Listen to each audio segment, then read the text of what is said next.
I'd like to talk about the operational sequence for the heat injector. We have put this thing together, and you'll find it in the pocket inside your burner box door.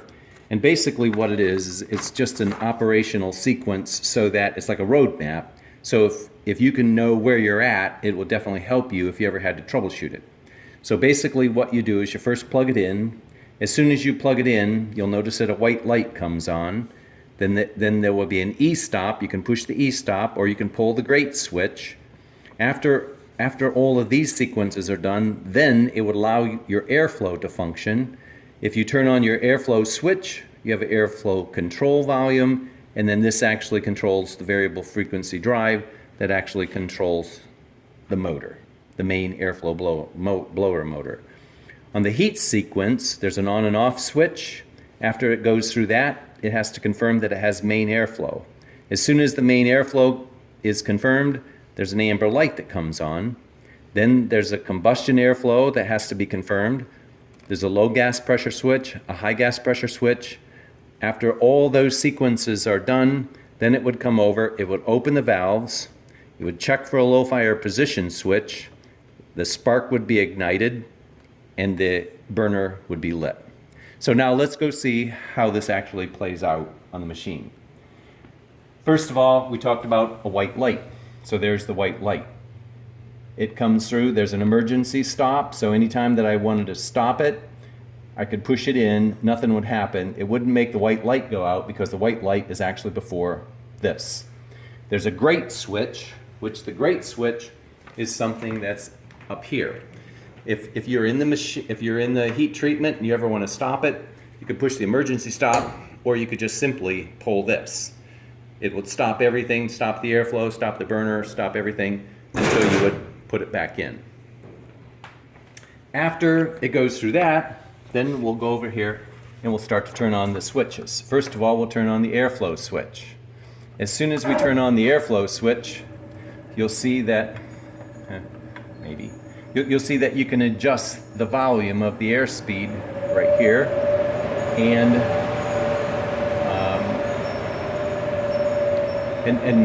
then we can turn on the heat.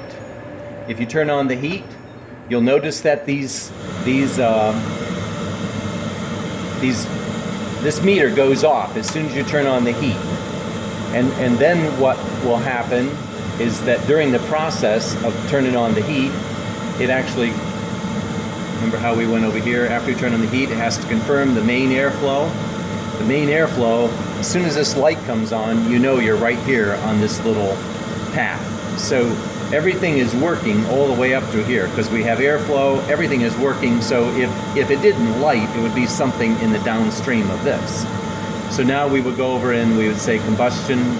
So now we have a low gas pressure switch light on here, which we know now the signal has made it all the way down to the low gas. So what we're going to do, I shut this valve off here, so therefore that's why we have low gas. As soon as I turn that valve on, you'll notice this low gas light will go off. It will allow the sequence to continue, where it'll go over and it'll start doing the dark or the spark ignition. And you'll notice these little valve indicators there. So let's just watch that as I open up this valve. I'm going to open the valve, give it some gas. The light switch goes out. After it goes through a confirmation that those things are open, you'll notice that the valves close. When those visual indicators turn red, that means that the valve is on. As soon as the valve comes on, the light ignites, the heat thing comes on, and now this will start to reboot its process. Now, when you go to operate it, basically what you'll do is you'll increase the temperature to your desired temperature. After you do that, you have to hit the set button. This set button here causes that flashing lights to go away, and you'll see that it becomes bright.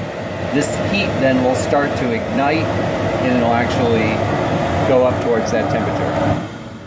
When I shut the heat off, you'll notice that the light, this meter still stays on, and the only time it goes off is when I go to restart the burner, because it'll always wait to restart the internal controls until it either gets a red or a green light. The green light says that it lit, and so therefore it'll then immediately shoot up to the desired discharge temperature.